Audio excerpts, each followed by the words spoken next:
Good morning, Ian Crouch with your 8:30 Hunter News update. Police and maritime officials will be out in force today and across the weekend to ensure anti-coal protesters don't disrupt shipping through the port of Newcastle. It comes despite the Supreme Court overturning a marine exclusion zone late yesterday afternoon. It means the planned rising tide flotilla of kayaks and canoes will go ahead. However, the court decision doesn't set aside an earlier ruling prohibiting the land and water component of the public assembly. Police say they'll take a no-tolerance approach to anyone who obstructs the safe passage of vessels on the harbour. The region's peak business group believes strides are being made in the Hunter to help reach net zero. This comes in response to a suggestion made by Rising Tide, which Business Hunter says is misleading. CEO Bob Hawes says coal is still needed while the energy transition is underway. Coal is still a powering industry right across the globe, and it's still an important ingredient for the making of steel and other products. We're working hard to get a move away from that. Legislation to stop protesters from blocking Hunter Valley rail lines and stopping coal loaders has passed state parliament overnight. It comes after protesters from Blockade Australia shut down the main northern line and coal infrastructure at the port of Newcastle on several occasions in June.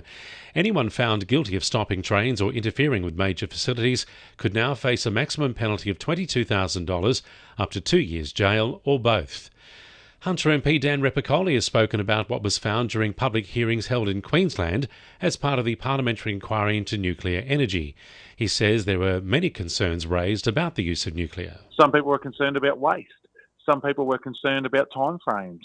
Some people were concerned about what it's going to do to the workforce with how long they've got to wait.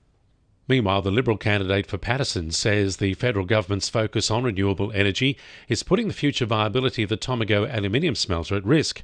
The smelter is Australia's largest user of electricity, and its current supply contract with AGL comes to an end in 2028. The company's chief executive says switching the smelter to predominantly renewable power is not achievable, and the price charged for green energy will be too high for the smelter to remain viable without government assistance. Liberal candidate Lawrence Ancliffe says more needs to be done to keep the smelter operating through the next decade and beyond. Our community cannot afford to lose Tomago aluminium. We need leadership that will stand up for industry and workers in Patterson.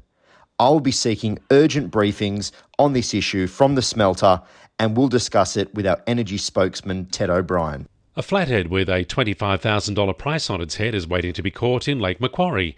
4 tagged fish, each worth a total of $100,000, have been released into the water for this year's Let's Fish Lake Macquarie event this weekend, which gets underway tomorrow. Anglers will be keen to hook one of the targeted species, including flathead, brim, tailor and whiting, to be released just before the event begins. 2NURFM Sport. The Jets face their biggest challenge of the A-League men's season tonight as they take on F3 derby rivals the Central Coast Mariners. In the first F3 derby played in Sydney since the 2008 Grand Final, coach Rob Stanton knows how important a strong performance is for the fans. At the very least, I want a strong performance. I want an aggressive performance. I want to leave everything on the pitch and not have nothing when we walk off. So if I get that, I think that's the most important thing. Meanwhile, the Jets' Tash Pryor says she wants to leave her mark when she's part of the Matildas squad to take on Chinese Taipei early next month. The Knights' Tyson Frizzell has announced his retirement from representative rugby league. The back rower has had an illustrious rep career, having played 16 times for New South Wales and playing internationally for Australia, Wales and Tonga.